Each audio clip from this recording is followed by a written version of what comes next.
بسم اللہ الرحمن الرحیم۔ السلام علیکم بہن بھائی، بیٹے بیٹی، ویلکم ٹو مائی چینل۔ آج کی ویڈیو کا عنوان ہے کہ صحابہ کرام رضی اللہ تعالیٰ عنہما کو 5 نصیحتیں۔ نبی اکرم صلی اللہ علیہ وسلم نے ایک دفعہ 3 مرتبہ قسم کھائی اور فرمایا کہ خدا کی قسم وہ شخص مومن نہیں ہے، وہ شخص مومن نہیں ہے، وہ شخص مومن نہیں ہے۔ واقعہ یہ ہے کہ ہم تصور نہیں کر سکتے کہ صحابہ کرام رضی اللہ تعالیٰ عنہ کیسے لرز گئے ہوں گے، کانپ اٹھے ہوں گے کہ کون وہ بدبخت ہے، کون وہ شقی ہے جس کے بارے میں اللہ کے رسول صلی اللہ علیہ وسلم 3 دفعہ قسم کھا کر فرما رہے ہیں کہ وہ صاحب ایمان نہیں ہے۔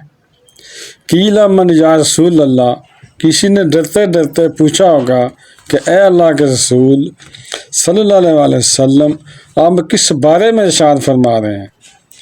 اب جواب سنیے۔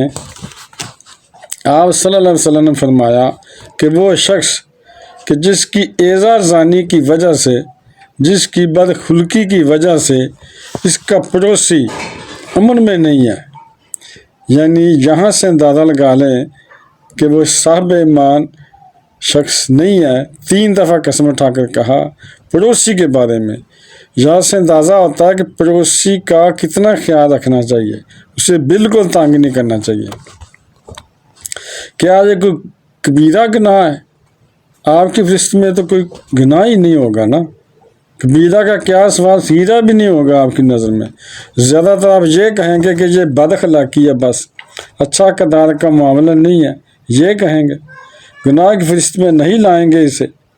کبیرہ بہت بڑی شے ہے، لیکن اس پر اللہ کے رسول صلی اللہ علیہ وسلم نے 3 دفعہ قسم کھائی ہے۔ ایمان نہیں ہے، ہرگز نہیں ہے، خدا کی قسم نہیں ہے۔ اب بتائیے ایمان اور عمل الگ ہو جائیں گے کیا؟ اور سنیے، فرمایا حضرت انس بن مالک رضی اللہ عنہ نے، یہ روایت جو میں نے آپ کو ابھی سنائی ہے، یہ ایسی ویسی روایت نہیں ہے، یہ متفق علیہ ہے، بخاری اور مسلم دونوں میں موجود ہے۔ متفق علیہ اسے کہتے ہیں اس حدیث کو کہ جو بخاری شریف میں بھی ہو اور مسلم شریف میں ہو۔ یہ صحاح ستہ کی جو حدیثیں ہیں نا، 6 کتابیں ہیں، ان میں 7واں ایک نمبر آتا ہے امام موطا کا، اس کو کوئی شمار کہتا کوئی نہیں کہتا۔ باقی جو 6 حدیثیں ہیں، 6 کتابیں نا حدیثوں کی، انہیں صحاح ستہ کہتے ہیں۔ تو صحاح ستہ میں سب سے پہلا نمبر بخاری شریف کا، دوسرا نمبر مسلم کا۔ مسلم حضرت بخاری کے شاگرد ہیں، مگر بخاری جو حدیث موجود ہو مسلم میں بھی موجود ہو اسے متفق علیہ کہتے ہیں، یعنی بہت مضبوط حدیث ہوتی ہے وہ۔ اس سے اونچا درجہ روایت کا ہے ہی نہیں۔ راوی کون ہے؟ حضرت ابو ہریرہ رضی اللہ عنہ۔ اس کی والدہ لے کر حاضر ہو گئیں، یہ بچہ حضور صلی اللہ علیہ وسلم آپ کی خدمت میں رہے گا، آپ کی خدمت کرے گا اور آپ کے پاس رہے گا، جو حضور صلی اللہ علیہ وسلم کے خادم خاص ہیں۔ جیسے کوئی معاملات میں مدد کرنے والا ہوتا ہے، خدمت کرنے والا، وہ ہے انس بن مالک رضی اللہ عنہ۔ چونکہ ان کا تعارف ہو گیا ہے رضی اللہ عنہ کا، میں ایک بات پہلے اور سنا دوں۔ جو بچہ اپنے اس بچپن سے لے کر 9 برس کی عمر میں تھا جب آپ آئے تھے حضور صلی اللہ علیہ وسلم کے پاس، انتقال کے وقت عمر کتنی ہوگی؟ 19 برس۔ 10 برس حضور صلی اللہ علیہ وسلم کی خدمت کرتے رہے۔ پہلے تو حضور صلی اللہ علیہ وسلم کے اخلاق کی گواہی جو وہ دے رہے ہیں وہ اس کی زبان سے سنیے۔ وہ فرماتے ہیں کہ میں 10 برس حضور صلی اللہ علیہ وسلم کی خدمت میں رہا، کسی بات پر ڈانٹنا تو کجا، حضور صلی اللہ علیہ وسلم نے کبھی مجھ سے یہ بھی نہیں فرمایا کہ انس تم نے وہ کام کیوں نہیں کیا۔ یہ ہے آقا کی حیثیت سے محمد رسول اللہ صلی اللہ علیہ وسلم کا اخلاق۔ اگر کام نہیں ہوا تو آپ صلی اللہ علیہ وسلم نے خود کر لیا، کوئی ڈانٹ ڈپٹ نہیں۔ حالانکہ بچوں کو ویسے بھی ڈانٹ ڈپٹ دیا جاتا ہے، لیکن نہیں۔ اب ان صحابی کی ایک گواہی سنیے۔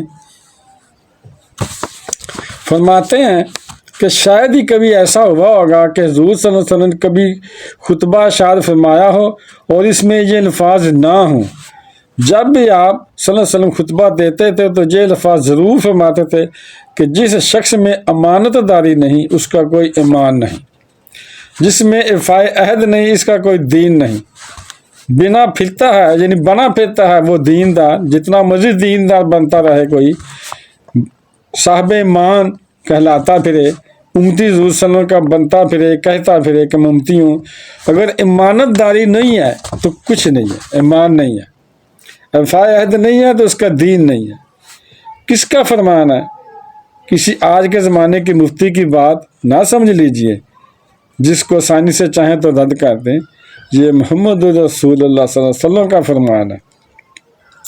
اور سنیے پھر ایک متفق علیہ روایت بخاری مسلم کے راوی پھر کون ہے؟ حضرت ابو ہریرہ رضی اللہ عنہ فرماتے ہیں حضور صلی اللہ علیہ وسلم نے ارشاد فرمایا کوئی زانی حالت ایمان میں زنا نہیں کرتا۔ کیسے ممکن ہے ایمان ہو اور زنا ہو جائے؟ دیکھو ایمان ٹھیلے کا ہوا، کیا قدر و قیمت ہے اس ایمان کی، وہ تو اٹھا کر پھینک دینے کی چیز ہے۔ ایمان ہو اور اخلاق پر اثر انداز نہ ہو، ایمان اور کردار کو نہ بدلے، ایمان اخلاق کو نہ بدلے، تو پھر ایسے ایمان کو کیا کرنا ہے؟ وہ پھر کس مرض کی دوا ہے؟ یہ کیسے ممکن ہے کہ ایمان ہو اور پھر چوری ہو؟ یہ ممکن ہے کہ ایمان ہو تو پھر اخلاق اچھا نہ ہو؟ کوئی چور حالت ایمان میں چوری نہیں کرتا، کوئی شرابی حالت ایمان میں شراب نہیں پیتا،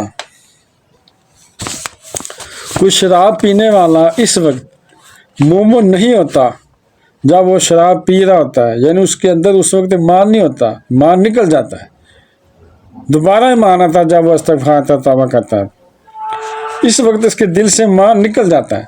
یہ قانونی ایمان کی بات نہیں ہو رہی ہے بلکہ یہ حقیقی ایمان کی بات ہو رہی ہے۔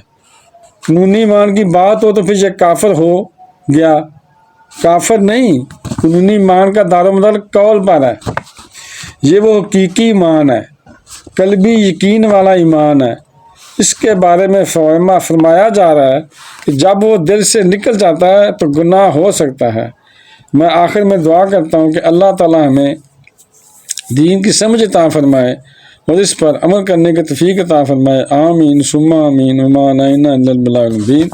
تو اگر آپ کو ویڈیو اچھی لگی ہے اسے صدقہ جاریہ سمجھ کر آگے شیئر کر دیں، اور اگر ابھی تک آپ نے میرے چینل کو سبسکرائب نہیں کیا تو لازمی کر لیں اور بیل کو دبا کر آل پر کلک کر دیں تاکہ میری آنے والی اچھی سے اچھی ویڈیوز آپ کو ملتی رہیں۔ تو چلو ملتے ہیں نیکسٹ ویڈیو میں۔ السلام علیکم، خدا حافظ۔